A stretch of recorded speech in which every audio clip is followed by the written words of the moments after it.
حضرت علی کرم اللہ وجہ کریم سے منقول ہے، جب اللہ کسی کو نئے کپڑے عطا فرمائے وہ اس کو پہنے تو مناسب ہے وضو کر کے 2 رکعت پڑھے، ہر رکعت میں حمد اور آیت الکرسی اور قل هو اللہ اور انا انزلنا پڑھے، نماز ختم ہونے کے بعد اللہ جل شانہ کا شکر ادا کرے کہ اللہ نے اس کی ستر پوشی کی، لوگوں کے نظروں میں اس کو عزت دی، اور بہت دفعہ پڑھے لا حول ولا قوت الا باللہ العلی العظیم۔ اس شکریہ کا نتیجہ یہ ہوگا کہ جب تک کپڑا بدن پہ رہے گا اللہ ہر مصیبت اس سے دور کرے گا، ہر تار دھاگے کے عوض ایک اللہ فرشتہ پیدا کرے گا جو اس کی حمد کرے گا، اس کے لیے استغفار اور دعائے رحمت کرتا رہے گا۔ اب آپ خود سوچیں کہ جو کپڑا ہم پہنتے ہیں اس کپڑے میں کتنی تاریں ہوں گی، کتنے دھاگے ہوں گے، کوئی گمان کر سکتے ہیں؟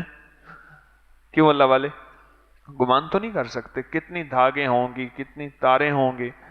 لیکن اگر کوئی یہ عمل کر لے، اب عمل کو پھر دہرا رہا ہوں، ذرا توجہ فرمائیے گا، میں جس کو اللہ جل حضرت علی کرم اللہ وجہ الکریم کا یہ عمل ہے، جس کو اللہ پاک جل شانہ نیا کپڑا عطا فرمائے، اور نیا کپڑا عطا فرمانے کے بعد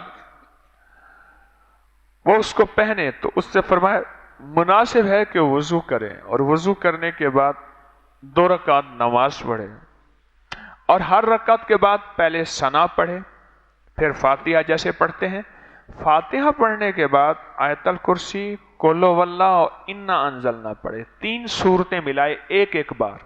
کون سی؟ پہلے کیا؟ آیت الکرسی، دوسرا انا انزلنا، اور تیسرا سورت اخلاص قل هو اللہ پڑھے۔ اب بتاؤ ہر رکعت میں یہ ملانا کوئی مشکل ہے؟ کپڑے کون سے ہم روز نئے پہنتے ہیں، کبھی کبھار پہنتے ہیں، اور کبھی کبھار میں اگر یہ عمل کر لیں، اب میں عمل کو پھر دہراؤں گا، 2 رکعت نماز نفل، فاتحہ کے بعد جب سورت ملاتے ہیں تو پہلے کون سی سورت پڑھنی ہے؟ آیت الکرسی، دوسرا انا انزلنا، اور تیسرا سورت قل هو اللہ۔ اسی طرح 2 رکعت پڑھنی ہے، اگلی رکعت میں بھی ایسے ہی پڑھنا ہے۔ فرمایا جب نماز ختم ہو اللہ کا شکر ادا کرے کہ اللہ تو نے مجھے لباس دیا ہے جس سے میرا تن ستر ڈھکا، اور مجھے تو نے اس لباس سے عزت دی، اور پھر فرمایا کثرت سے پڑھے لا حول ولا قوت الا باللہ العلی العظیم، کثرت سے پڑھے، کثرت سے پڑھے۔ جب یہ عمل کثرت سے پڑھے گا اس پہ اللہ جل شانہ عطا کیا فرمائیں گے؟ اس کے نتیجے میں فرمایا ایک تو فائدہ، پہلا فائدہ سنیں، جب تک وہ لباس بدن پہ رہے گا، وہ کپڑا بدن پہ رہے گا، مصیبت میں مبتلا نہیں ہوگا، مصیبت میں مبتلا نہیں ہوگا۔ اور اگلا جو فائدہ ہوگا وہ یہ ہوگا، ہر تار ہر دھاگے کے عوض اللہ ایک فرشتہ پیدا کرے گا جو اللہ کی حمد کرے گا، اور اس بندے کے لیے 2 کام کرے گا، ایک استغفار کرے گا اور دوسری دعائے رحمت کرے گا۔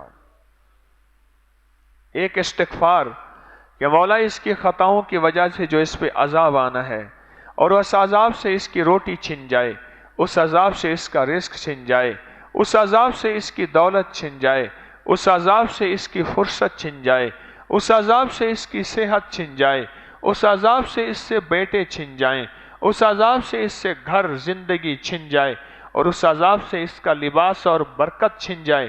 اے سخی آقا، اس بندے کی طرف سے میں استغفار کرتا ہوں۔